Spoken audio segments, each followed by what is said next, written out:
We're back. Squeeze the Neck podcast. My old mate, Charlie King Hatton. Bash. Round Thanks number for doing two. this, mate. Round 2. Last time we met, you was about to fight. Yep. Fight didn't end up happening.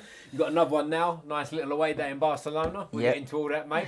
Before anything else, how's things, mate? You looking well? Yeah, all good. I was meant to fight 20th of December, wasn't I, at the O2 Arena. I had my ticket all set. I I had know. to send it back, the whole deal. That was a pain in the ass, yeah. But yeah, 3-4 days out it was. He pulled out, so. Yeah. And then ever since then, what are we now? It's like coming up to mid-Feb, and like I've just been struggling to get opponents, to be honest with you. Is it that simple? What happened with the last one? Like, jokes aside, I don't know. Well, he just said injury. Right. And it's that simple. Sometimes they just... Yeah, literally. We've both signed contracts and everything. Right. And then 3 days out, apparently he got injured in fight week. But in fight week, fight week, you're like winding down, aren't you? Like, so well, you'd think so, wouldn't you? You'd think so. But yeah, it's going to happen, innit? Obviously, it is. And especially in a sport, I think like there's so many injuries that come with you in it. But like this was, I believe, correct me if I'm wrong here, this was your first one at welterweight as well, wasn't it? Yes, it was. So this was a bit different for you. Yeah, I felt amazing as well. Literally, it was obviously I'm used to cutting all that weight, and this was the first time where I was just eating loads and training loads, and just feeling like. Literally invincible, to be honest. Because for context, how much do you weigh, like now? Training at hard the minute, I'm about 86 kilos. Right, so for anyone who doesn't know, you was fighting lightweight before, which is 70 kilos, which is insane. You ain't got no fat on you anyway, to get down. Exactly. How tall were you, 6 foot? Yeah, 5'11", 6 foot, yeah. Give you 6 foot, mate. Yeah, Put 6 proper foot. We'll call it 6 foot. But yeah, so I was always maintaining like 81, 82. Right. But just drained at that weight. Yeah, and that's a long way in it still. And then I would get down to like 79 to make lightweight, and it was just, I was skinny as a twig. So like the whole 6 to 8 week training camp, I was just dying. Do you know what I mean? It's like fat camp basically, that you're trying to lose weight. Yeah, exactly. So now, like that last camp, it was weird because I was eating like 4,000 calories a day. Was you? Just train, because I'm obviously not a massive welter. Mm-hmm. I'm on the smaller side, but I actually. It's how you look at things, isn't it? Perspective. Like, in my head, that's better. Yeah, Because I don't want to be a big welter, because then I've got to fucking cut loads of weight. Like, right. I'd rather be eating and training more and feeling happy and strong, like, relentless, do you know what I mean? Like, everyone will be able to tell you, when they're cutting that much weight, like, it's just, you don't feel good in training. No, and 86 kilos in shape, that ain't like your little bloke anyway, is it? Like, no, exactly. Yeah, size, exactly. Like, to 77...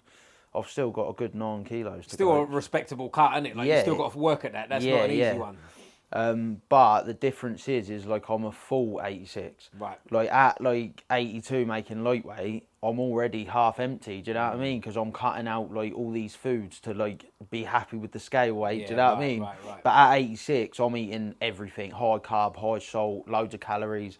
So like I'm full. Do you know what I mean? Training like an athlete. There's plenty of like fluid to get out. Right. But at like lightweight, it's like I'm empty, and then I'm trying to get 10 out.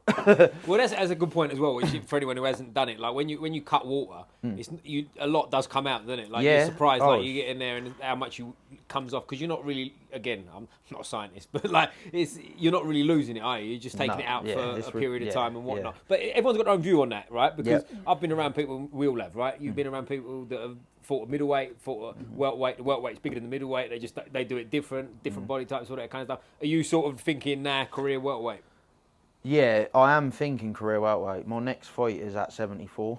Okay. Yeah, because I couldn't, like I say, I was struggling to get fights. Right. And I got offered this at 74, so super lightweight it is. Right, okay. So I just thought, fuck it, like, because like I just couldn't get fight. Wow, I've been ready since that December fight fell through. I was just like, get me another fight. And on this I had like another 3 offers, but they all declined me.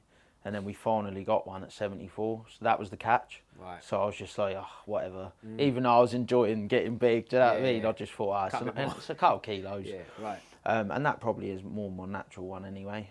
But I just don't like to train for that weight class, because obviously they ain't got one in the UFC. Right. Like, I want to, do you know what I mean? Right. I put a link to the first episode before, but we spoke, you was very open, like you want to be UFC champion. Oh, yeah, right? There's no bones about it. No, I said it, yeah. Like, I didn't, before I said I wouldn't do 74, because I got offered that, and I was like, no, because it's not a weight class in the UFC. Right.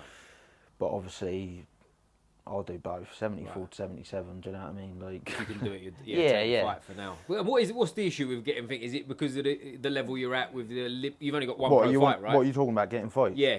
What's your theory why you're not getting opponents? Is it because you ain't got many pro fights, but it's a dangerous fight? So obviously I was #1 ranked as an amateur. Right. Out of like 850 amateur lightweights. Right. So that's 5-time amateur champion. So people are just fighting down the road. Yeah, they just want easier.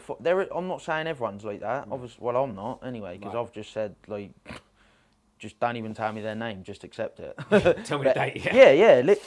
We're fighters, aren't we? You know what I mean? Yeah, but literally, it's 90% of fighters are just like they want easy matchups. Why? You know Why? For their first 5 to 10 fights, right? And then they'll start testing. You see it all the time, don't you? People get in like contenders or UFC, and they're like 10-0, yeah, and then they get smashed. Right. And what is that? They want a 10-0, 8-0 record to get on a big show. Yeah, because their managers and coaches are obviously like trying to like obviously get them experience. But my attitude was when I was an amateur, I had 14 fights. Or 13 fights, and my attitude was when I go, I'm not going pro until I believe I can beat any pro in the world. Right. Do you know what I mean? And not a lot of people do they? No, so I was amateur for 5 years, got to #1 as an amateur, fought like all the top amateurs, and then I was like, boom, as soon as I turned pro, do you know what I mean? I'm ready, I'm here now. But a lot of people, they're like, oh, we'll go pro, and then they're like, no, I'm not ready yet, and it's like, So yeah, that's why I believe I'm not getting fights. Right. But loads of people are in this boat, especially people from here, because obviously we're a good gym. Right. GB top team, by the way. I don't think I mentioned it at the start. Normally when we're here, but GB top team, clues on the wall, guys. Yeah, so it's tough, but yeah, it's part of the game. People struggle with things like this all the time, but there's light at the end of the tunnel. Do you know what I mean? And that'll get easier, right? Yeah, exactly. The more you get up on big shows. No, exactly. Wow, I'm on this WoW now, okay. And obviously that's on UFC Fight Pass. Oh, hello. As my second fight, so it's big deal, yeah. Yeah, exactly. So a good couple wins on here. I'm already on the UFC's eye, do you know what I mean? Yeah, that's cool. And you're in Barcelona, I think I said before, right? Barcelona. So it's a nice little away day. Do you look, some people hate going anywhere, they only like fighting like at the local leisure centre. But like, what's that like for you? See, I am a bit like that. I would rather fight at home, but it's on UFC Fight Pass. Do you know what I mean? So it's a no-brainer, like, yeah. And I just think with WoW as well, where it's a new show, it's new in Spain. Like MMA is quite new in Spain, obviously because of Ilya. So, like, they love it over there. And it's like, you know, when you get in something early, as it's coming up. So it's a good opportunity, do you know? Yeah. It's like, it was a bit like when McGregor, like, Ireland wasn't big in... No, MMA wasn't big in Ireland. And then McGregor all of a sudden, and then, boom, do you know what I mean? I feel like that's what's happening in Spain right now. Right. Yeah, but it's interesting you said it. Like, is that something you want to do in your career, sort of fight all over the world? Because you hear that as well, people talk about I've actually got on my notes, because obviously I've got a load of little goals, do you know what I mean? Right. One of them was fight abroad, like, in quite a hostile... Right. Do you know what I mean? Because it's, like, experience, Are you fighting a Spaniard out there? Yes, yeah. Oh, you are? So you are in enemy territory? Yeah, so I did actually write this down, because obviously it's just... When you're in the UFC, if I've got to go Brazil and fight the Brazilian champ, it is what it is, isn't it? Or like, do you know what I mean? It's got to be done, isn't it? If anything, that's better, isn't it? Because if you go there and smash them in their hometown, do you know what I mean? Max Holloway done that to Aldo, didn't he? When exactly. He took the belt. Exactly. Yeah, it is. So if anything, that's a bit more exciting, isn't it? That's do you know cool, what I mean? mate. It's harder, but obviously, that's what it's all about. Barcelona's not that far either, is it? So it's a nice little trip. You ain't got a couple of hours. So it'd be, we'll stay on the Sunday probably for a bit. You got a lot of people going over there? I've just told people to because it's a lot of money, isn't it? Yeah, Barcelona, flights, fucking hotel. Save it for when you're in the UFC. Yeah, exactly. Vegas, Vegas. Come out there. Yeah. But that's interesting. Are you like UFC's coming to London as well? Sort of probably the same weekend, isn't it? Is it the same weekend as you're fighting? What, in March? Yeah, it's something like that. It's close to the same weekend, so that's a bit of a bummer, isn't it? You missed out on that, but you're on Fight Pass and stuff like that. Oh yeah, exactly. So so I'm right in the right place now. And they're saying they want me back as well, so it's going to be good. Right. And is that an actual weight division? Is it you're fighting out there for them? Super lightweight. Yeah, super lightweight. They've actually got a belt and everything for it. So but I'm sort of just.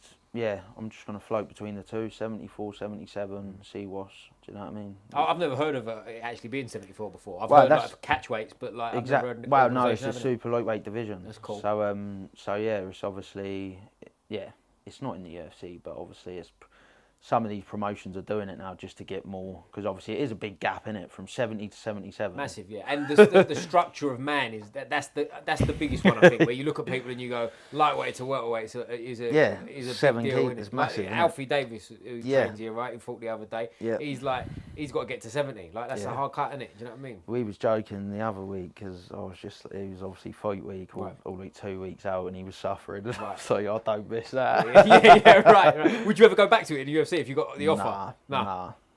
It's You're just ridiculous. It's just ridiculous. Like, the way I felt so much. I ain't felt as amazing as ever. Like in that last 77 camp, just eating and like I just felt unstoppable. Right. Literally, like after like 5 weeks training, the first 5 weeks, I was already in shape because I was meant to fight anyway. Like I think in October or something. So I was already in fight shape, and then I just started eating and like training still, and like by like 4 weeks in, once I adapted to the bigger frame. So I'm used to being all like fragile, like cutting weight. Once I adapted, I just felt like they can have the 3 kilos. You know what I mean? Worth it, innit? Because I know what they're going through to get down to 7. If they're massive, good. Yeah, it's better because they've gone through I've been there. Yeah, and there's no worse feeling than that, is there, for anyone who ain't done it? When you get in there and you feel like flat. Yeah.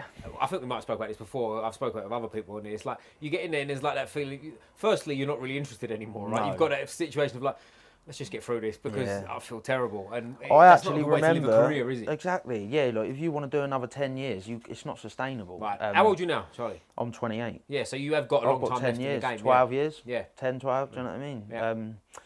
But yeah, I remember one of my last amateur fights. I was actually, I was like in the warm-up room about to walk out, and I was just thinking in my head, like, I just can't wait to get this over with now and have something to eat.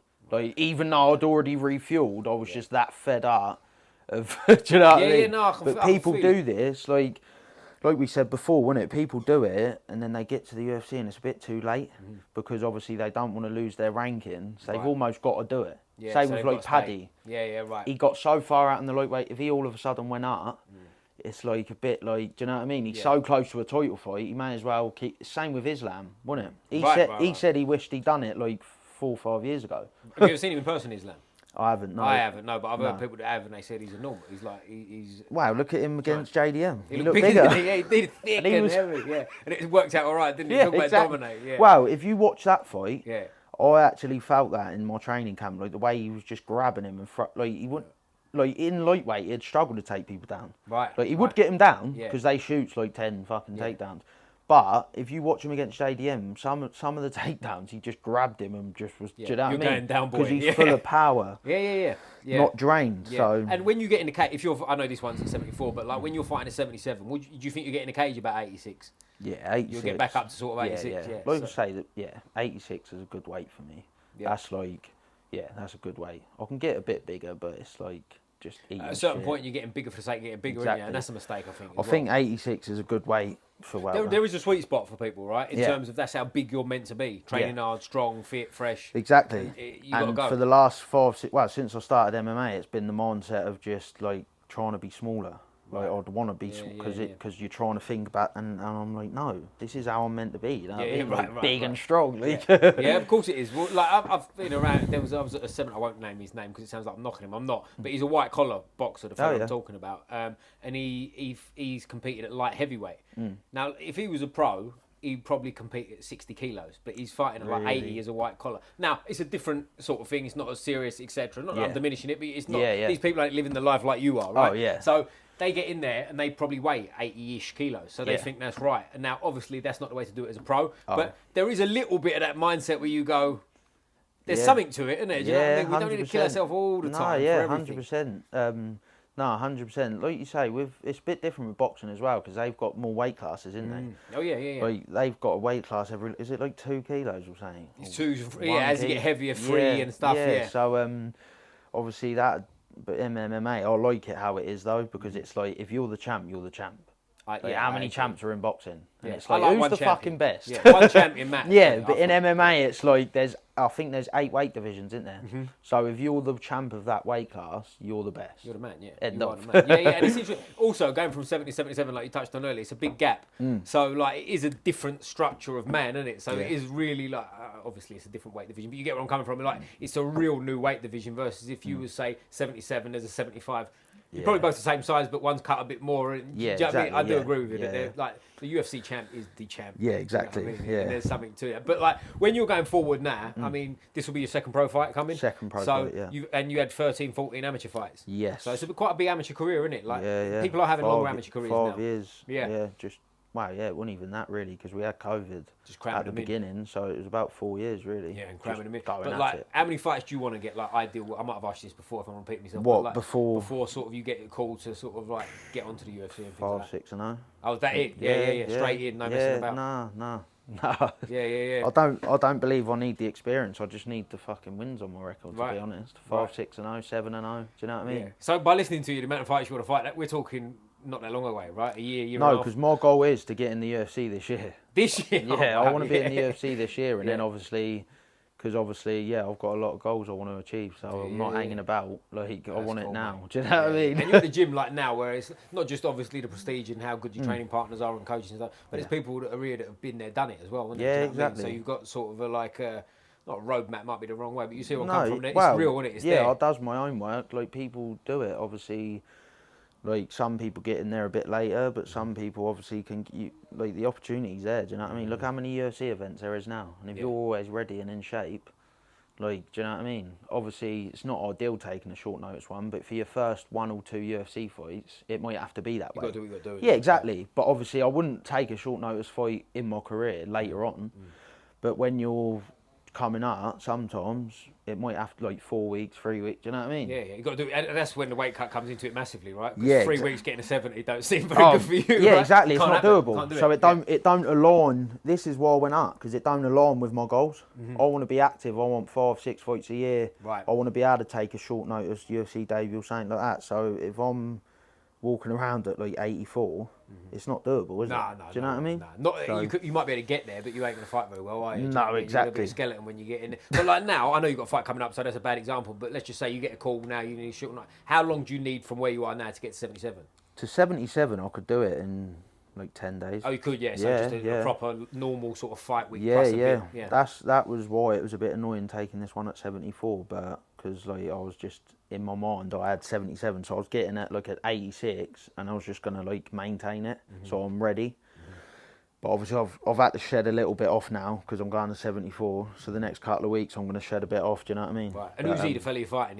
Does he fight this way? He's a 9-1 amateur in Spain. Oh, okay. So he's got a good few fights, but he ain't fought the level of competition I fought. Right. Right. I'm surprised they've took it, to be honest, because he's 9-1, but he ain't fought like number 1 in Europe, top 10. I'm assuming the level in Spain's different to the level in England. But fair play to him. He might be struggling to get fights as well. Right. So fair play to him. And that is a bit of a different culture, isn't it? Sometimes in MMA, like you don't get that so much in boxing. You normally get prospect journeymen. Yeah, exactly. You know what I mean? Well, I was literally saying this to someone the other day. Like, the first, if you realise with boxers and that, they're like 40-0, 50-0, and all this, like, or like 60 fights. But with MMA, that's because their first 10 to 15 to 20 fights are just against. They're like almost warm-up fights, aren't they? Yeah, they are, yeah. So, if you're like every boxer. Yeah, if you're a prospect, if you're the A side, you've got that advantage. But with MMA, it's like you're fighting almost the best straight away. You might get your first 5 fights against average competition. Yeah. But there ain't no journeyman, really, is there? But I think it's a difference in mentality as well, because like however good he is or ain't your opponent now, he's a winner, isn't he? Yeah. You know what I mean? He's going in there to win. He's not coming in there to get through it and get a paycheck. No, exactly. Do you know what I mean? And I it shows because he's 9-1. Yeah. He's but that's a fundamental difference. He's still won them all, isn't he? You know what I mean? That's what I mean. In here, that's a difference, isn't it? Exactly. Because he's whatever happens, again, as I say, it doesn't matter how good he is or ain't compared to you. Like, he's sitting there, he thinks he's going to win this fight. Yeah, exactly. You know what I mean? And that goes like, he's laughing like he thinks so, does he? Yeah. But yeah, he's not fought anywhere near the level that I am. Do you know what I mean? Yeah. So, But no, it's going to be good. It's going to be good because I'm going to go out there and win this, and then 2-3 more fights on WoW. It's a big show on UFC Fight Pass. You know what I mean? Yeah. That's maybe a big get thing the belt. Maybe get a belt if I'm not hanging about for too long. Does any of that stuff bother you, like getting belts in organisations? Or only the UFC belt. That's what I'm getting at. Obviously, I will if they offer it to me quick. Then I'll win it quick. Do you know what I mean? But it's more just along the way. It's not a goal. Yeah. Because obviously, I'm not hanging about. Like if they go like, oh, do you want a title fight next year? Nah. Next year? Give me fights. Fights. Yeah, I got you. To be fair, last year they had like 9 shows in the year. Did they? That's cool, isn't it? So they're proper shows. Exactly. They're 9 shows like Madrid, Barcelona, like just all over. Do you know what I mean? Yeah. So that's good, isn't it? The opportunities are there. You know what I mean? That's cool. That's good. And I think going abroad and getting them experiences, like again, he's a winner. Sets me You're up. in his country, right? That's exactly on its own. That's a sort of a bump up because sooner or later you get in the UFC, you're going to get that fight night in Brazil when you're against the Brazilian or an American in America or more like Russia. Do you know what I mean? Yeah. It's interesting because like with training and stuff now. I'm assuming you train a little bit different at 77 than you did at 70 because you're not in like weight loss camp all the time. But the curveball in that is now you're at 74. Have you had to sort of pull back on certain bits of training? Like I say, I've still got 7 weeks, so I've not been going crazy with the diet, but I'm going to get down. I'm going to drop a few kilos. You know what I mean? But the training's it's still sort of the same because like at around as low as like 83, 84, I'm still pretty powerful. Like I still feel good. Right. It's when you go below that. Yeah. When I'm like 82, 81, 80, that's when you're just like. Right. Do you know? Can't sustain that. Yeah, I got you. The thing is though. It always worked. Like I always won my fights. You know what I mean? I got to number 1 in the UK as a lightweight. Like it never really affected me fight day. But obviously there is a big difference. Like, do you know what I mean? Because you can't be your best, can you? If you no, train, exactly. Do you know what I mean? Yeah, you could be better. At exactly yourself. that. Like I was good. But probably 60%. Right. Like yeah. not 80, 90. Do you know what I mean? Like that's interesting though because like come fight night. I mean, I'm saying something really obvious here, but like you got to feel better, aren't you? Like in the change room, warming up and all that kind of stuff. Wow, that's what do you mean when I've made lightweight? No, I mean now you haven't got to make well, that's it what I mean. I haven't experienced. That's it, what I'm saying. So this time you got to feel suddenly like this is different. Do you know what I mean? Exactly. Yeah, and it's interesting now because where you're going abroad for the fight, that's a whole different sort of experience in itself. But when you come back next time, let's say everything goes well, you come back, you've won.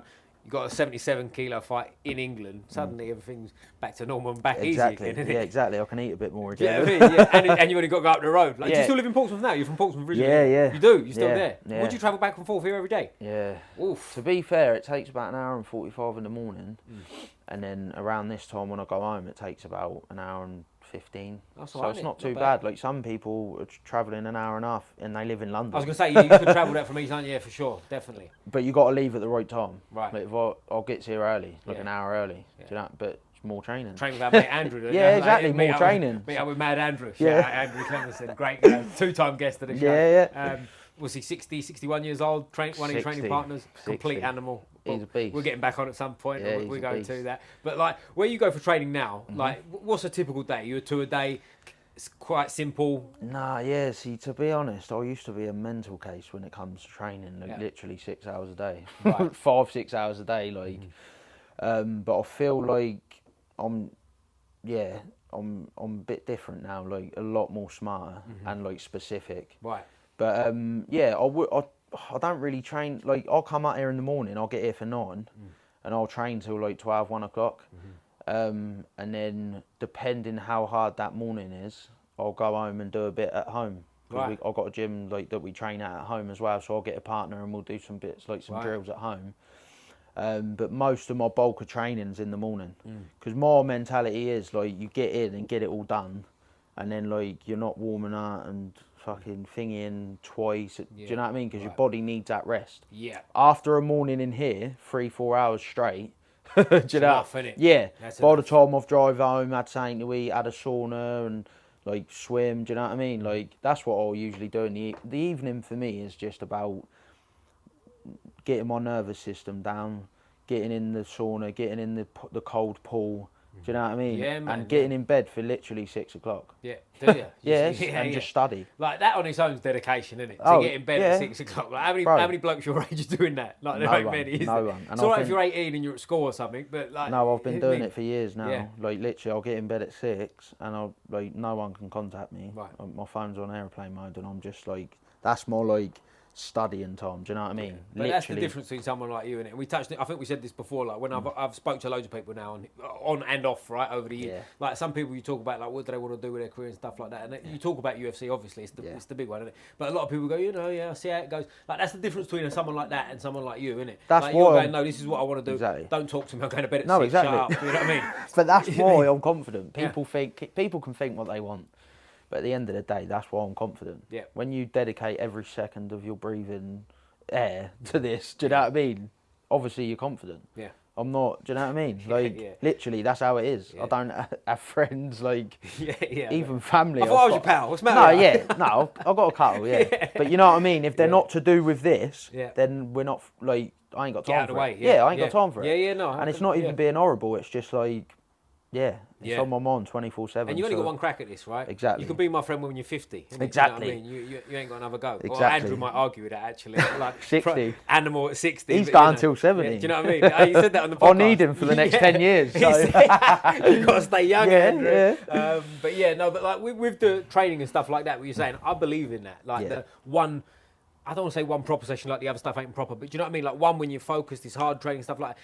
To do too much of that when you're young, go down, it's a lot different. When you're young, you need a lot of volume. Yes. Like you need to get the move. You need to learn everything, even though you're not going to use them. Like Kimura, armbar, fucking dart. You need to learn all of them, and the defenses and all of that, and get the reps in. And then obviously, because otherwise you're just going to get caught with them, and you're going to be like hit. I think that's what it is. It's on the other side. They're coming at you. You've got to get ready exactly. For all that, so you need to know it all. Yeah. So for the first few years, you just need to do volume, hours of all of that. But once you know it all, it's then about being specific. Do you know what I mean? Right. Because that's another thing, like you just said. Sometimes you can train in the morning, and then the second set, look, you'll go in 50% because in your head, at the back of your head, you're like, I'm training later as well. So you're doing. It's like being a dim light. Yeah. You're either on or off. Right. So then you're coming in the morning, doing a 50%. You're not really there, and then you go to the evening session, and then you're not really there. Right. Do you get what I mean? Yeah, 100%. Or confine it down and, do you know what I mean? Yeah. Actually specifically hit it hard. Yeah, I agree with it. I think also, even to go a step further than that, I think when you train, like you show up to train properly, right? Yeah. Now, I'm making this sound blindingly obvious and people probably listening go, yeah, well, obviously. Let me get my point out. Like the second one, if you're there for another session, might be a drilling session, it might be whatever. But exactly. You where you don't right? really need your brain. Right. Like, do you know exactly. what I mean? You just go through things and sort of like when you said swimming earlier. Exactly. Like another thing is to switch off and let your body move and recover. Yeah, exactly. And then go bed at 6. That's brilliant. I like that. No. I'm assuming you ain't got kids.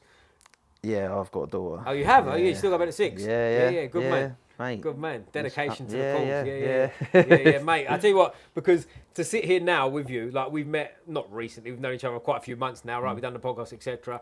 I'd love to sit here with you in sort of like more than that, but like over in 5 years' time, we sit here and like see how this plays out. Do you know what I'm saying? Yeah, because at the end of the day, like that level of dedication, it's got to go somewhere, innit? You know what I mean? Like with whether it's like as easy, not as easy as you're saying it is, but you know what I'm saying, as linear as get to the UFC, get the belt, leave me alone and all that. Oh yeah. There'll be bumps along the way, people make, but the amount of improvement you must be making on sort of a monthly and weekly basis must be insane. Well, like I say, I've only been full time the last not even year. Right. Because when I first come out, I told you before, when I first come out here, I was working 5 days a week as well. Yeah, right. So I would come here in the morning, do 3 hours, and then go and hang a door and go and fucking fit a staircase. It was taught. Not ideal, is it? No, like, and then obviously being here more and more, and I was like, and I've figured out a way now where I'm basically full time. But like I say, this pure and utter like isolation, I'm just going like that fast. Yeah. Like you feel the Charlie of today would kill the Charlie of 6 months ago. Wow, 2 months ago. Right. That's the level. Because here's another thing that people do sometimes. They go full time and it almost like you can see it stress them out. So they've become like they're training too much. You've already touched on how you take care of that business, but at the same time, it's like you seem like you've gone full time and sort of chilled out. Does that make sense, mate? Yeah, because I like to do things different. Like, I'm not. like a lot of fighting is about thinking anyway, and the mental side. Like obviously everyone trains hard, everyone's skillful. Right. Do you know what I mean? If it was that, then I would do it, but it's not. It's about who's the smartest.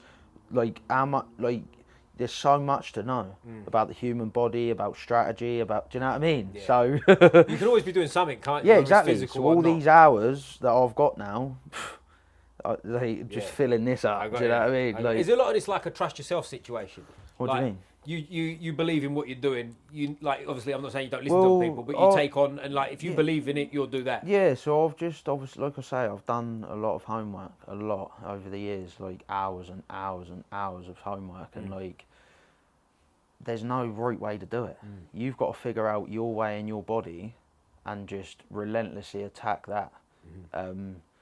Let everyone else do what they want to do, but like. Look at all of them. Like John Jones, he found a way how to do it. Yeah. Like worked out. He didn't work the hardest. Like I'm not saying don't work hard, obviously not. But you've got to be smart. And the goal is not to work hard, right? Working hard is part of the journey. Exactly. You're not doing it for the sake of training. It's not all. It's not. Do you know what I mean? Like the be all and end all, because obviously we all work hard. Yeah. There's 50 people on the mat who work hard. Yeah. Like there's a lot more to it than that. Yeah. And yeah, like if you look at all the great ones, none of them done it the same. No. Look at Khabib. Yeah. He didn't like discipline and like hard work and all that. But then if you look at him compared to John Jones, he done it complete different. Yeah. If you look at, I don't know, Topuria, he done it different. So, and that's the same in every field. Yeah. I've heard it about like bodybuilding or like all types of sports. Like there's so many ways to skin the cat, you know what I mean? And we're all different, aren't we? You've got to do what's right for you. Personalities. That's a big one. I think it's overlooked massively. Personality is huge. Exactly. So like an MMA, it shows your personality by the way you show the art. Do you know what I mean? Yeah, oh yeah. So everyone's got to train different. Everyone's like, one size don't fit all. And I'm just 100% confident. Like I've sort of figured that out. I'm still figuring it out. There's still unlimited to learn. Yeah. But like I'm at a... That's good. Do you know what I mean? A high place. So what's like a typical day for you? So like, I know you've touched on it a little bit, you get here and stuff, but like, okay, let's say you get here at 9 o'clock. Like, if it's a secret, tell me it's a secret, we won't tell no one. But like, what's the day look like for you if you get here on a Monday morning? Yeah, so I'll get here at 9 and I'll do, like I say, I'll normally train till about 12, 1 o'clock straight. So like, I'll do my drilling, my live rounds, a lot of my training, like I'll cut out all the bullshit, do you know what I mean? Like, and it's just specific, like grappling, wrestling, clinching. Because my belief is you're doing hours and hours and hours of that, while everyone else is doing hours of all this other stuff. Right. Like my training's very specific. Do you know what I mean? Yeah, yeah. Are you a weights man? Do you get into the strength and conditioning side? Stuff? Nah. But that's what making me laugh. Everyone's complimenting me at the minute how big I look, and obviously, like I'm not muscular, but I'm just, but it's just all the wrestling and clinching. Yeah, and there's something to that. Hours, like 2 hours straight. Yeah. I got some. It takes a very specific training partner though, because you know, like when some people treat it as like a 9 to 5 job, and like you start training and they're like looking at the clock and it's just like dead training. Yeah. But I've got a certain few people where like the energies, I can tell they love it. Right. And they're like, do you get what I mean? Yeah. They're asking questions. They're like, I'm asking questions, like we're loving the training. Like my belief is if you can find people like that, you can do 2 hours training straight, and it's just like, it's fun and it's creative. Right. And so but yeah, that's how I feel like I'm so strong. It's just all the wrestling and grappling. Do you like to get on the mats as well and sometimes just sort of like touch hands and like, let's just play and see what we do, see what we come up with? So I do, but like I say, it depends, because you've got to get a good training partner and then build up to it. So, like I say, some people you go with and that, like you can tell it's a bit like they're not really enjoying it, and like they might just like going live. Fair enough. Right. But like, once you've trained with someone for so long, you find like a 60-70% middle ground where it's like you're sweating, but you're not going to injure each other. Yeah, I got you. It's like, do you know what I mean? But you're getting good quick because you're loving, like you're able. It's like, have you seen that flow chart thing? Like when it comes to training, I watched the Tiger Woods video, and it was basically, he used to do it with golf, like, and like high level people like Michael Jordan and all this, like that's how they get all the hours in. Right.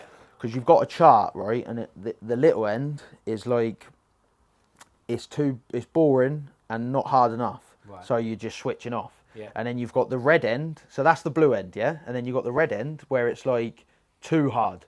You know, when you're like going live for like 20 and it's just like, this is too much. Yeah. But then you've got the middle ground in the middle, which is the flow state. Mm-hmm. And the more you can get in the flow state, like training should be addictive. Do you get what I mean? Yeah. Otherwise, you're not going to do it for 12 years, are you?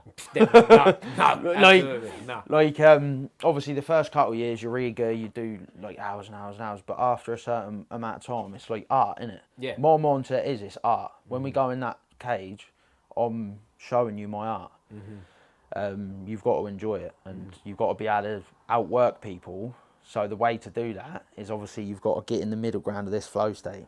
And keep on. And I'm like, getting at a good. There's actually a thing that are saying as well, like you can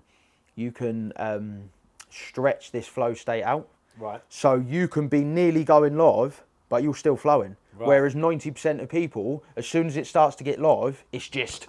Does that make sense? Yeah, it does. Absolutely. Do you know what I mean? Yeah, so like the more hours you do on the mat, you can extend this flow state to like you're basically going live. But like look at John Jones, right? Anderson Silva.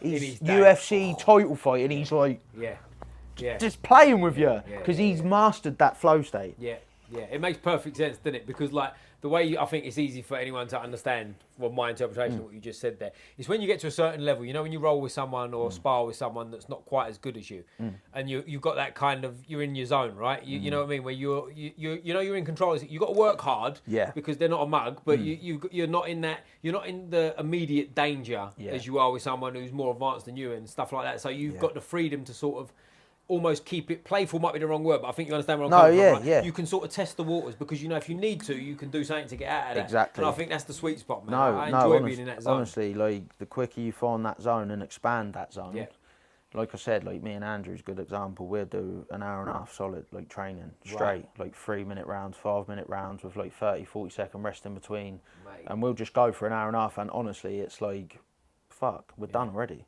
But we're sweating. But it's like... so the more you can do that, I believe, the better. Do you know what I mean? Hours and hours. That's how like the Russians and all that are so good. And like U6 footwork, and because he's just doing it for hours. He's been doing it for years, hours. Even him, when you look at him on YouTube and that, he's having fun dancing and he's doing like footwork. Do you know what I mean? That's what it's about. There's something to that, I think, having fun while you train. And I don't mean like you're not skipping around the gym smiling. No, well, this is the problem with like fighting sports, isn't it? Right. Like there's too many macho people in there. They're like, nah, like. Like we said, we've just proved it. Look at Anderson Silva, John Jones, 2 of the best people in the world. You look at them, they're play sparring, they're having fun, like, even in the fight. Yeah, of course, It's not like, but also, that's at top level. They're not doing that in the gym with some geezer, are they? That's like with the elite of the elite to be able to do that. Exactly, so that's my view on that. And obviously it's proven to work because obviously I'm just visibly levelling up fast. Like, that's it, mate. So that's good, man. So come back from Barcelona. Let's go all positives here. First round stoppage, you're back fresh, no injuries and stuff like that. And then jumping straight back in. Hopefully. So what is it? End of March. So May. But really, May, straight back I'd love to get straight back into What's ideal work for you? I know it doesn't work out, dropouts and stuff like that. Would you want to be one of them that's fighting sort of every 6 weeks and things like that? Yeah, that's the main reason I went out of weight. Right. That is the main reason. Right. Because I can make lightweight, but it takes too long. Right. Like, I want to fight. Do you know what I mean? I'm in shape, I'm training every day. Like, I'm ready now, I believe. So, ideal world is get like 6-7 fights in this year. Do you know what I mean? Yeah. Why not? And to be fair, you're at the right age too, aren't you? Yeah, exactly. You're old enough and young enough. And it's doable because like I've had a couple of fights fall through since my pro debut. Even though I'm only 1-0, I was meant to fight in October and December, and there was another one, I'm pretty sure. So I could have been 4-0 by now. We'll call it 4-0, eh? Like, let's just say 4-0. No, but that's what I'm saying. I could have been in 6 months. But right. Pull outs. Right. So the opportunities are there. You've just got to grab them with 2 hands, haven't you? Yeah. Instead of waiting about. Are you big on travelling and training and stuff, or are you GB year round? To be honest with you, I've never really believed in that as well. Like, there's plenty of history of fighters just doing it with their gym. Of course, yeah. Like, I guess more the reason I asked that is like, do you like to do specific arts? Do you like to like sort of you ain't got a fight coming up, focus on jiu-jitsu, or do you not see it that way? No. See, my thing is as well is MMA. Right. I've almost developed my own system of MMA. Yeah. Okay. Like, people are going to see it, and whether they understand it or not, but I do obviously, like, I will do jiu-jitsu sometimes and wrestling, just wrestling. Yeah. But MMA is such a interesting thing. Like, it's so new, and I've like merged them all together, sort of thing. And I try to go at that constantly because I think that's an interesting in systems. Point. Yeah. Do you know what I mean? Right, cool. Yeah, because I think that's the thing. Like, I think a lot of people, they sort of get focused on certain areas, which is obviously overwhelming. That can help you, but at the same time, MMA is a sport on its own, isn't it? Do you know what I mean? Yeah. And, like, and people ain't grasping it. No, well, I tell you one thing that comes to my mind. Like all this long pad sessions, all this long laying on the ground doing jiu-jitsu. Yeah. Like, it's like a lot of that is like you got to be more specific. Yeah. Specific people win. Yeah. Do you know what I mean? Well, I tell you what. And sorry to interrupt, but if you look right. About when we talk about systems, if someone and training programs, if I'm being a lot more specific in my training program over a year, and you're not, right, I'm just going to wipe the floor with you. Of course you are. Because it's not about a 6-week camp. Right. It's not about a 12-week camp. It's about a 3-year training program. Yeah. Building on top. You ain't got time. Like, even when you figure it out, you ain't got time to beat me because you can do a year camp if you want, but you're 4 years beyond. Right. Do you know what I mean? Yeah. That's why when people like Khabib and that and come on the scene and that, and everyone just gets smashed because like they're starting to figure it out slightly now what he was doing, what Makhachev's doing, but like it's almost too late when they all like Gracie's. Do you know when they was just smashing everyone? Yeah. And it took 3, 4, 5 years until people started not getting choked. Do you know what I mean? Yeah, of course. Yeah. Because they're getting good at implementing their game, aren't they? Not trying to do too much, which I think is a big, powerful thing. Because if you focus completely on wrestling all your life, and now suddenly you're 18, right? Yeah. And now you're transitioning to MMA. You're going to learn striking, don't get me wrong. Yeah. But you're not going to suddenly become a kickboxer and forget your wrestling, are you? No, exactly. Like, you're going to find a way to implement your wrestling. And I feel like, if you look at the greats, that's what they're good at, isn't it? Exactly. Like, Khabib's the best example. You knew what was coming, but couldn't stop it. Yeah, that's it. Couldn't stop it. And if you're that guy, everyone else has got a huge problem, haven't they? Yeah, you know exactly, what I mean? exactly. So this is all in my mind every day. Yeah. I'm literally studying myself and looking at top fighters and looking at new knowledge, and I'm. But that in itself's a thing, like a skill, like that obsession. Because again, there's not many people that are that obsessed. No, like, exactly. Going to bed at 6 o'clock. Most people are going, I ain't got time. Don't get me wrong, I'm not asleep by 6 o'clock, but I'm in bed under the quilt, telly on, chilling, notepad, like study. Do you know what I mean? And then by like 9, 10, I'm asleep, ready for the next morning. Do you know what I mean? Yeah. It's obsession. Because you've got to get rid of all distractions. Like people say, they'll go for dinner or do this and do that, and then like you're distracted. Yeah. But you think you're going against me, and I'm sat in my room from 6. I train all day. And then I'm in my room from 6 till 10, just studying. Yeah. How are you going to beat me? Yeah. Go to bed at 5. Exactly. Wow. That's what I'm doing tonight. I'm in bed by 5, mate. Don't worry about that. Do you get what I'm saying, though? Course, That's my mentality. And I just know no one's doing that. Yeah. I've been aware of that for a while now, and obviously everyone's got their ways and that, but I'm not watching Netflix. I'm not doing all going out for dinners and. Just, do you know what I mean? Yeah, of course. Yeah. I haven't even got relationships outside of this fighting thing. Right. So 0 seconds are getting wasted. Yeah. Do you know Especially now. You've made it to the big time, mate. Exactly. We're on the squeeze Do you know what I mean? But no, even now, I'm being silly, obviously, but we're sitting here. What are we talking about? There you go then. No, exactly. Do you know what I mean? Like, you're still mentally there. That's why me and Andrew get on, because he's obsessed and all. He's got that personality. Yeah. And he loves it. Yeah. So I'm like, I've got all the time for you. And mate, what a beast is Andrew, by the way. I know we keep saying it, but 60 years old to be training with pro fighters. What an animal. He's a legend. Brilliant, brilliant. He's only like a few years in as well. Yeah, I think that's why he can do it, because he's got no mileage. So and he's interested, I think. He's not bored at all. Right. So he's like, do you know what I mean? Yeah. So we just get hours. Mate, I've got to come down here and get on the mats for you, both of you. You're welcome. But you definitely. I've got to get on the mat and we'll do some stuff. I wanna get inside that mind a bit. Do you know what I mean? Yeah. Experience what's going on. 100%. again, when you said earlier, like certain people you train with, we all do, and you know they're not that interested. Yeah. They're going, it's Wednesday at 12, it's my time to train. Exactly. And like, you know, like, annoying use the wrong word, but there's a little bit of like, why are you here, mate? Exactly. Like, what are you doing? Wow, this is my thing. Like, I'm not putting them down or just like, but like, I'm here to be the best, and I'm interested, I'm curious, like, and like, if I'm trying to drill with you and I can tell you, it's just like, it's do you know what I mean? It's like an energy thing, isn't it? It's like contagious. It's contagious, isn't it? It is. There's nothing worse than training partners not interested, is there? And like, they're looking at it as like we were saying, the working hard thing. Mm-hmm. This is why I don't believe in that, because someone could train 4 hours a day, but if they're just going through the motions and clock watching, that means nothing to me. Because I might train 3 or 4 hours, but that whole thing is specifically focused on the goal. Do you know what I mean? And I'm not even looking at my phone. Right. Like I said, I can train 2 hours straight, and we're just going through it. Do you know what I mean? Learning stuff, finding out new things. Like, do you know what I mean? Yeah. That's the thing with MMA as well. Like, there's no like, people are still making moves and stuff, like, and little, like, do you know what I mean? Like, yeah. Well, also, as the game evolves, stuff that didn't really work before, there's as the game progresses, little things from back in the day, like openings, start coming back up, don't they? Because people aren't doing it anymore because the game's evolved past it. Exactly. So it's similar to like John Danaher, isn't it? Like, no one believed in leg locks, and then he was like, hang on a minute, let me put 8 hours a day study into this and see what we can, and turn it into dominating. And that's the opportunity with a lot of things. Like you say, if you see an opening in something and you just put ridiculous amount of time into it, you've got to take everyone by surprise. And some things naturally work for you. Like, how many times have you trained with someone who's been training, I don't know, a year, and they've got one move that they're elite at? And like, the rest of their game is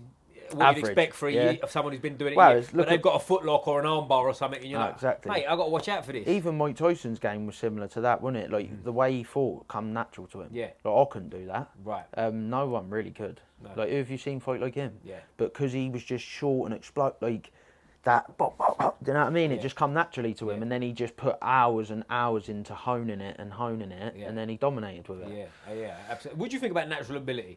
Because we all know people that are talented. Now, you can work things and you can get better, everyone gets better and stuff like that. But I do believe that there are some people that are just born with something, isn't it? It's like, whatever he's doing, he's just got it. See, my opinion on that, there is a lot of people that are naturally, like, on the opposite side of that. Like, for me, like, as in athlete-wise, like, I know people who are just, naturally gifted, but so they've never had to work for it. Mm-hmm. Like, I had friends growing up who played high-level football and stuff, or like, do you know what I mean? Or box it, and it just come naturally to them. And but then, like, they didn't have the work ethic or the obsession because, like, do you know what I mean? It's the same old story, isn't it? It's like, everyone knows the story, but I was the opposite end of that. Like, everything I've ever had, I've had to graft for hours. Really? Nothing's come natural to me. Right. Like, was you that kid that was like jabbing, like giving it one of them? No. To be honest, I've always been able to like I've never been that bad at fighting. Yeah, got you. Just because I grew up with my brothers and we was always playing UFC game, like scragging. And, right, but it wasn't an athleticism thing. But the athleticism, like genetics, like I've never been able to just drop people or like, I don't know, blast double, like, do you know what I mean? But I think that's a blessing because it forces you to obviously learn. Keeping on. Exactly. Yeah. Well, I'll tell you where I've noticed that as time goes on, you see people that come from that sort of situation is like where they've had to work so hard to get to sort of a good level. They're already working hard all the time, so they just keep on keeping on. Do you know what I mean? It's quite simple for them. They just keep doing what they've always done, and the improvement goes through the roof. Versus, like you said, there's people that come in the gym and have got a sweet double leg on day one. Yeah, exactly. They ain't had to drill it, so they don't have the... And it's not even a laziness thing. It's it's not. It's the wrong tool for the job, isn't it? No, exactly, yeah. And, like you say, it's almost like it's not even their fault, really. Like, if things come naturally to you, you're not really going to try like that. Like, obviously there is people... Like, there is, like, what's the saying? Like, exceptions don't disprove the rule. Do you know what I mean? Like, there are people that do both, but it's very rare, isn't it? normally, if you're not genetically gifted a lot, you've got to work. Yeah, like you have to. And you know what it's like sometimes when you're in front of someone, you're sparring, and they are super athletic. It's a problem, isn't it, in itself? Well, actually, we'll go even deeper with that, because I've been doing a lot of studying lately about like later on when you get, like later on in your career. So like an example, Roy Jones Jr., like he's a legend, wasn't he? But did you see how genetically gifted he was? His speed. Yeah. He'd put his hands down here and then knock you out. Like, yeah. But the thing is, you've got to be smarter, because you can't rely on that. You've got to rely on bulletproof fundamentals. Yeah. Obviously, he had good fundamentals, but towards the end, he just was getting KO'd, wasn't he? Because once that speed, 35, 36, once that speed starts to go, do you know what I mean? Yeah. Like, so I'm thinking about that now. Yeah. Like, I've got to be bulletproof in nothing genetic, pure technical masterclass. Do you know what I mean? Yeah. It's an interesting point you say that, because it is. Once you're not quite as fast, you don't get away with the little things. And exactly. And if you rely on that, like I think I heard Mayweather say it about him, because obviously Mayweather fought well until he was like 40, didn't he? And his game was relied on pure systematic. Do you know what I mean? Right.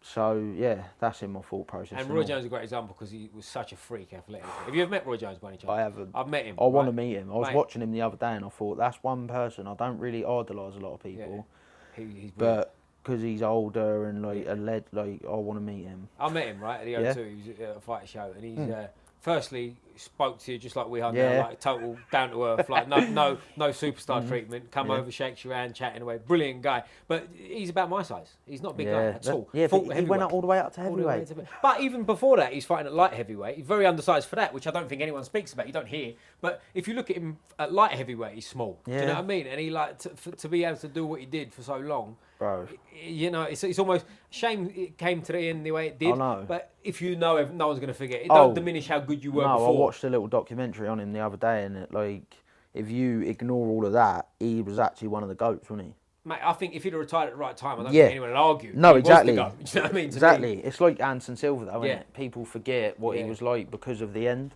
Yeah. Still going, isn't he? Did you see him knock out Tyron Woodley? Jesus, he's 50. Like, animal, mate, unbelievable. He's still having fun with it. Like, I think he's one of them that just loves it. Just cannot stop. Because that was a bit like Roy, wasn't it? Like, I listened to a couple of his later interviews, and he was just sort of like, I've got that fire still. And it's like, some people are like that. Yeah. Like, they just do it because they love it. At the end of the day, it's your life, isn't it? Like, do what you want. Do it now. You want to do it, you know. There's people jumping out of aeroplanes and shit. Again, like when I was with Roy, I know he's been knocked out a few times. Sharp as you like, mate. Like you know, like, because I won't mention names, but I've met other former world champions. Ain't the nicest thing to experience when they're 50, and you speak to them and you're like, oh. Yeah, because to be fair to Roy, for the first 25 years of his career, he didn't get hit, did he? He got knocked out towards the end, but probably 3 times. Yeah. So to be fair, he had the right idea until I think it was 36 when he started to go down. Yeah. Will he come back? For anyone who doesn't know what we're talking about, he went to heavyweight, came back down to light heavyweight, which he shouldn't have done, like lost all that weight, and still won. Yeah. But didn't look good. Yeah. And then he should have stopped, right? Like he said it himself, not I'm speaking that for him. That competitiveness, though, because he didn't win good enough. Yeah. He won. Yeah. Can you imagine how mad you got to be? I still won, but it's not enough. I know. You know? And but the thing is with Roy as well, other than he's lost, and he wasn't undefeated because he had a silly DQ loss, which he avenged with a first round knockout, which shows how great he was. But he beat everyone he'd ever fought, right? Yeah. Now, he just carried on fighting from the outside just because he wanted to, right? Yeah. Like, it didn't seem like it was a financial burden or anything. He was stacked up. He just decided, I just want to keep going. And at the point, I think he fought Pettis and he was 54. Yeah. What are we doing here now? 54. And then Mike Tyson. At 56, wasn't it? Whatever it was. Crazy, man. But some people just don't want to give it up, do they? Well, fair play to them, though. Fair play. But I guess at a certain point, you never feel different, right? Like in your mind. You know what I mean? Like we're sitting here, we're not old, but I don't think you ever. Andrew's a great example again. We brought him up. How many plugs we give him today? Yeah, I know. No, but you know what I'm saying? Like, he still feels young in the mind. He doesn't look, old as you get older. You're not going. It is just chilled now. Nah. You still want to feel that way, right? Exactly. And for a lot of fighters like that, it's all they've ever done. And I think Roy especially, if you hear his story, his dad used to make him train from a young age. Yeah, from 10 or something. I think he's young. I think he's 5. Yeah. I think he had him. I heard a funny interview of him the other day, and he was talking about it made me laugh because it reminds me of me a bit, like just the belief side of it. He was like, I always remember, because the interviewer was asking him how he started boxing, right? And he was like, I always remember being about like 8 or 9 or 10 years old, and he's like, my daddy done boxing, and he was like, I always remember him giving me the gloves in the front room, and him and his dad used to play spar, and he was like, but I always believed I could beat him. Yeah. Even though his dad is like an adult, and he's 10. But he was like, for some reason, I just had this burning desire. I still thought I could get him. Yeah. I've heard him talk about it. Yeah, and he was like, it carried on throughout, and I just thought, that's so funny. I've heard him talk about it as well, like he'd go to school and it'd be on his mind, like, I should have got my dad here. Like, exactly. 10. Yeah, like, 10. That's a madness, isn't it? It's like you're gone to it at a certain point. Exactly. Like, some people just got that, like, that competitive, just like, I don't know. Well, Roy's one of them examples, I think, what we were saying about earlier, someone who's genetically off the charts gifted, but also worked the work ethic. Stupid. Do you know what I mean? Because he spoke as well, I've heard him speak about how he was like, 7 days a week, 10 hours a day. 10 hours a day. No messing about. Like, yeah. That's why it's hard to stop. No, exactly. What else do you do? Yeah, you're used to doing this that. This is all you've ever done. Imagine that. You're used to sweating all that fluid out, and then when you stop sweating, you're like, hang on, what am I doing? What do I do now? Yeah. It's hard, isn't it? It's because, like, the reality is this. Sitting here now as a man in your 20s, you don't want to think about being 50 and not being able to fight anymore, right? But it's a reality that's going to, if you're lucky, it's going to hit you one day, right? So to be Roy Jones, who, to me, like we touched on, the GOAT. He is the GOAT to me. Like when he was in his prime, like, he's still him inside, isn't he? Do you know what I mean? It's a tough animal. One. Yeah, it's a tough one because you're never going to get that back. No, exactly. Which is like... Yeah, it's probably a weird realisation, isn't it, when you are like 40, 50 and you're like... And your knees hurt and you can't... Like, you can't, And you're like, but I want the belt again. I want to go, One more go. But do you watch a lot of fights? Are you one of them? Yeah. I've been watching a lot of boxing lately because I've watched like all the greats of MMA so many times. Still goes back and references some fights, and like, because you can never watch a fight too many times. No. Like a lot of great fighters, they don't even know what they're doing. They couldn't even tell you what they're doing. But you watch it enough and you realise what they're doing and you figure it out. They just do it naturally. Have you ever been coached by a great fighter? Like, I've been at certain things where... You know, a great fighter can't explain and you say to them, like, they go, oh, yeah, you just do that, man. And and it's like, that don't really answer the question, does it? Like, we talking about, like, but they don't realise, like you said, they don't understand. So, like, so I've watched hours of footage because I'll always notice something new. Yeah. I can watch a fight 80 times, and then the 80th time, I'm like, oh my God. Penny's dropped. And you realise, like, these, like, wrist control, like, underhooks, like, certain little things. I'm always watching fights.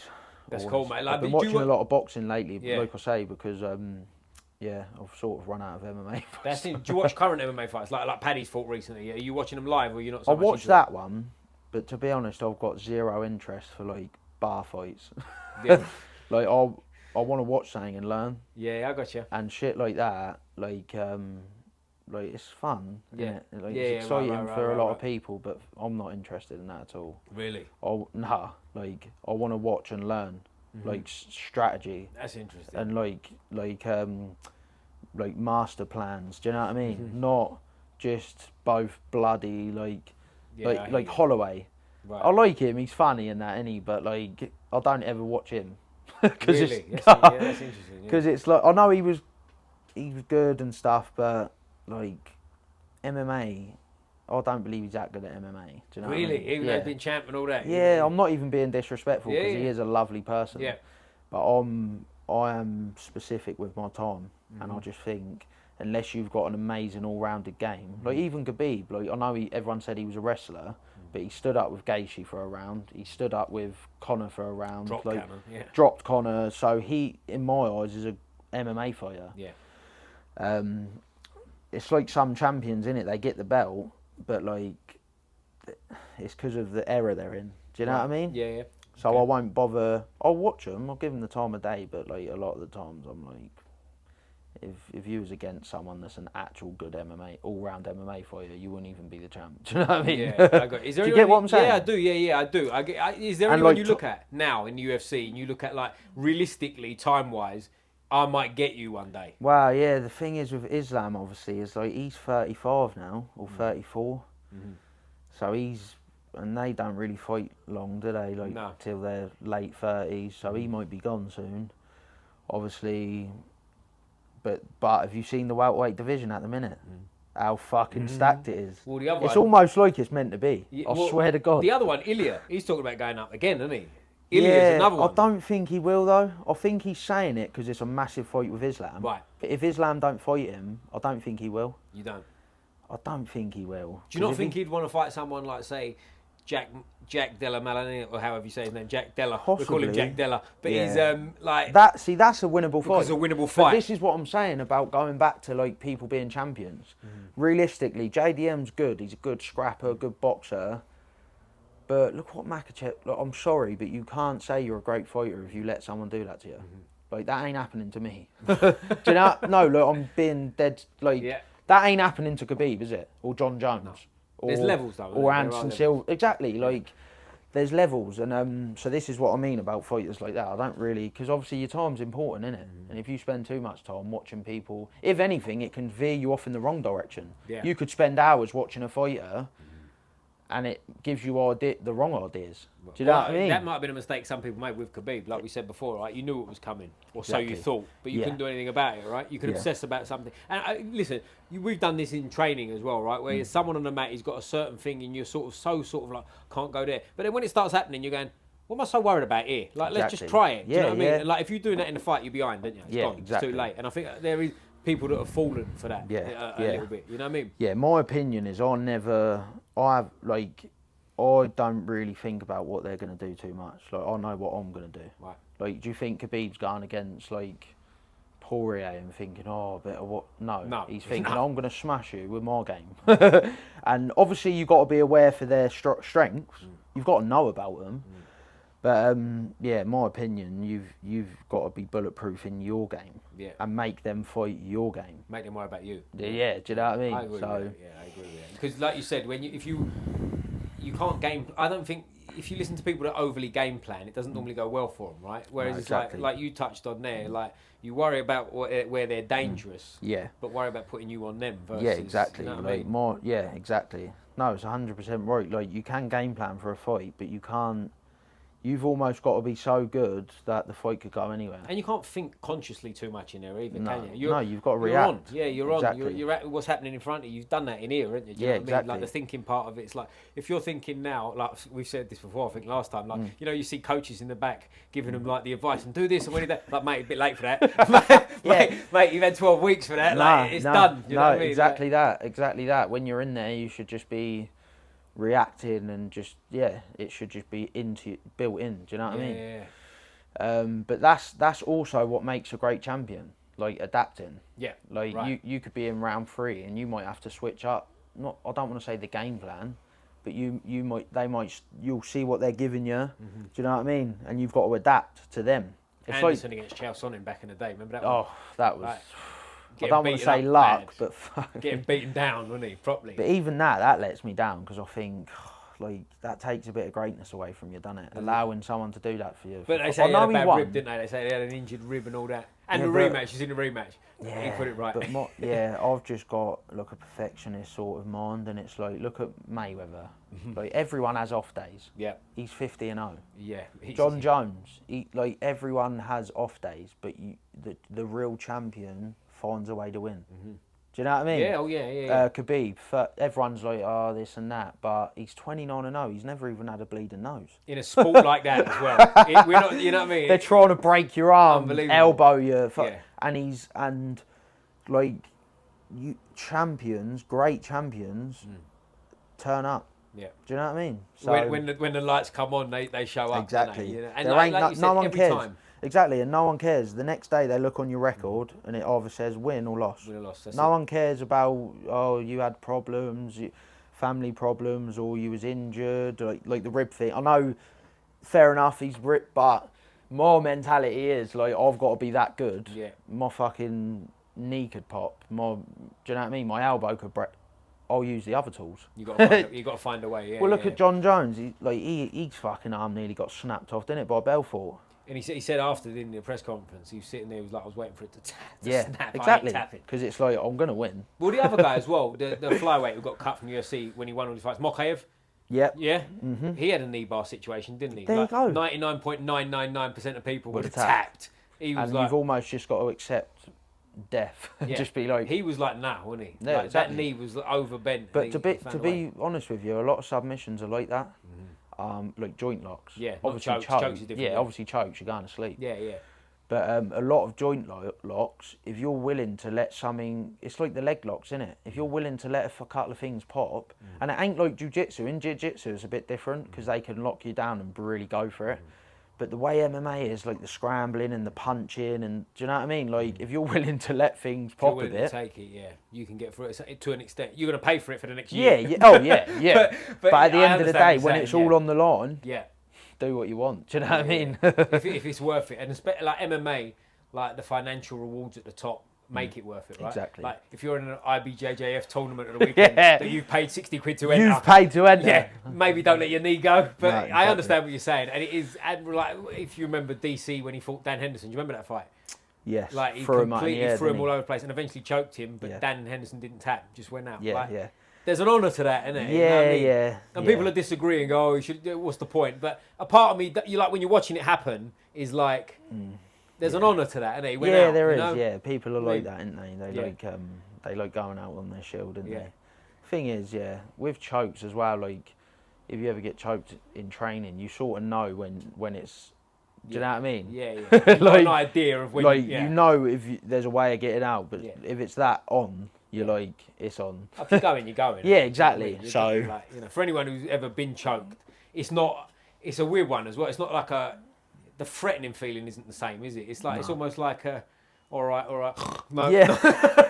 If you hold on long enough, you just start. I'm fine. I'm not fine. You're seeing stars and stuff. So you wake up, someone's shaking your leg. It's like, what happened? But like, I'm assuming you're not a gi man anyway. We're touching on Jiu Jitsu. No, I've never wore a gi in my life. Never wore a gi in your life. Do you get ranked in Jiu Jitsu or not because of that? Nah. So you're like a white belt. I've done a lot of Jiu Jitsu, like no gi and that. Yeah. In my old gym, people used to take the piss out of me. I'll be done with like purple belts and like black belts and like. But at a certain point, when you get to a certain level, if you've never been graded, you're better off just not getting graded. No, exactly. What's the point? And they're all like laughing, like you're the best white belt I've ever been with. Well, I was grading once with a geezer. I don't know who he was, but he was like an offshoot of our school, like elsewhere. I think it was Southampton actually.